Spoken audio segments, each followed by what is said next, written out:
నేటి ఈ సమావేశ అధ్యక్షులు వేదికపై ఆసీనులైనటువంటి కాంగ్రెస్ పార్టీ అతిరథ మహారథులు వేదిక ముందున్నటువంటి కాంగ్రెస్ పార్టీ గెలుపు కొరకు అహర్నిశలు పనిచేస్తున్నటువంటి కార్యకర్తలు పెద్దలందరికీ కూడా పేరు పేరున హృదయపూర్వక నమస్కారాలు తెలియజేస్తూ ఈ రోజు జరగబోయేటువంటి ఎన్నికల విషయంలో ఈనాటి అధికార పార్టీ ఒకే మాట చెప్తా ఉన్నది 16 స్థానాలు గెలిపియండి తెలంగాణ అనేది అద్భుతం చేస్తామని చెప్తా ఉన్నాడు అయ్యా కేసీఆర్ గారు గతంలో తెలంగాణ ప్రజలు మీకు అధికారం ఇచ్చిళ్ళు మీకు పార్లమెంట్ సభ్యులను కూడా మెజార్టీ స్థానాలు ఇస్తే ఏం చేసిల్లని ఈ రోజు తెలంగాణ ప్రజలు మిమ్మల్ని సూటిగా ప్రశ్నిస్తా ఉన్నారు సమాధానం చెప్పండి 16 స్థానాలు గెలిపిస్తే నువ్వేం చేయగలుగుతావు ఏమీ చేయలేవు ఏమన్నా చేయగలిగితే కేవలం కాంగ్రెస్ పార్టీ మాత్రమే తెలంగాణ హక్కులను పరిరక్షిస్తుంది తెలంగాణ ప్రజలను సాకారం చేస్తుందనే మాటని సందర్భంగా గుర్తు చేస్తా ఉన్నా విభజన చట్టంలో ఈ రోజు మన పార్లమెంట్ సభ్యులు పెద్దలు జయపాల్ రెడ్డి గారు కాంగ్రెస్ పార్టీ నాయకత్వం మొత్తం కూడా విభజన చట్టంలో చాలా అంశాలను పెట్టడం జరిగింది 5 సంవత్సరాలైనా ఒక్క అంశాన్ని కూడా నువ్వు సాధించలేదే మోడీతో ప్రేమపూర్వకంగా ఉన్నావే అనేక సందర్భాలలో మోడీ దగ్గర తెలంగాణ ప్రజలను మోకాలే విధంగా నువ్వు మరి మోడీ భాయ్ ప్యార్ చాయే అన్నవే నీ ప్యార్ వల్ల నీ వల్ల తెలంగాణకు ఏం చేశావని అడుగుతా ఉన్నా ఈరోజు జాతీయ హోదా సాధించావా విభజన చట్టంలో పెట్టినటువంటి స్టీల్ ఇండస్ట్రీ తెచ్చినావా కాజిపేటలో కోచ్ ఫ్యాక్టరీ వచ్చిందా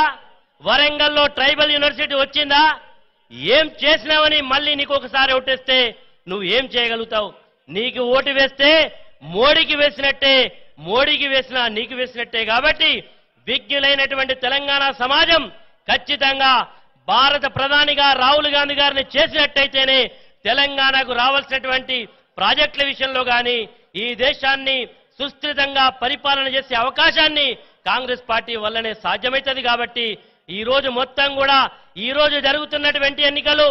ఈ రోజు కాకమ్మ కథలు చెప్పి మళ్ళీ తెలంగాణ ప్రజలను ఒకసారి సెంటిమెంట్ రెచ్చగొట్టి ఓట్లు అడగడానికి అవకాశం లేదు విజ్ఞులైనటువంటి తెలంగాణ ప్రజలు ఖచ్చితంగా తెలంగాణ ఇచ్చినటువంటి కాంగ్రెస్ పార్టీని సమర్థించాలి తెలంగాణ ఇచ్చినటువంటి కాంగ్రెస్ పార్టీకి ఈ 16 పార్లమెంట్ స్థానాలను సోనియా గాంధీ గారికి కానుకగా ఇవ్వాలని చెప్పి మీ ద్వారా మనందరం కూడా కాంగ్రెస్ పార్టీకి మరి కార్యకర్తలను ప్రతి గ్రామంలో తెలియజేయాలి కాంగ్రెస్ పార్టీ వస్తేనే దేశం మరి ఎలాంటి ఒడిదుడుకులు లేకుండా సుస్థిరంగా పరిపాలన చేసేటువంటి అవకాశం మన్మోహన్ సింగ్ గారి నేతృత్వంలో అనేక చట్టాలను చేసినాం దేశంలో ఉండేటువంటి విప్లవాత్మక మార్పు తీసుకొచ్చినాం తెలంగాణ రాష్ట్రాన్ని కూడా తెచ్చినటువంటి పార్టీ కాంగ్రెస్ పార్టీ కాబట్టి రేపు కూడా ఈ దేశంలో అణగారిన వర్గాలకు అన్ని వర్గాల ప్రజలకు న్యాయం జరగాలంటే కేవలం కాంగ్రెస్ పార్టీ వల్లనే సాధ్యమవుతుంది కాబట్టి అలాంటి కాంగ్రెస్ పార్టీ నాయకత్వాన్ని మన సోనియా గాంధీ గారి నాయకత్వాన్ని రాహుల్ గాంధీ గారి ప్రధానమంత్రి చేయడం కొరకు మనందరం కూడా కలిసికట్టుగా పనిచేద్దాం కాంగ్రెస్ పార్టీని 16 స్థానాలు కాంగ్రెస్ పార్టీ గెలిచే విధంగా ప్రయత్నం చేద్దామని తెలియజేస్తూ మీ అందరి దగ్గర సెలవు తీసుకుంటాం ఒక్కసారి మీరందరూ కూడా మరి స్లోగన్స్ చేయాలని నిశ్శబ్దం కాదు ఈ రోజు తెలంగాణ రాష్ట్ర సమితికి బుగులు పెట్టే విధంగా ఉండాలని జై కాంగ్రెస్ రాహుల్ గాంధీ గారి నాయకత్వం థ్యాంక్ యూ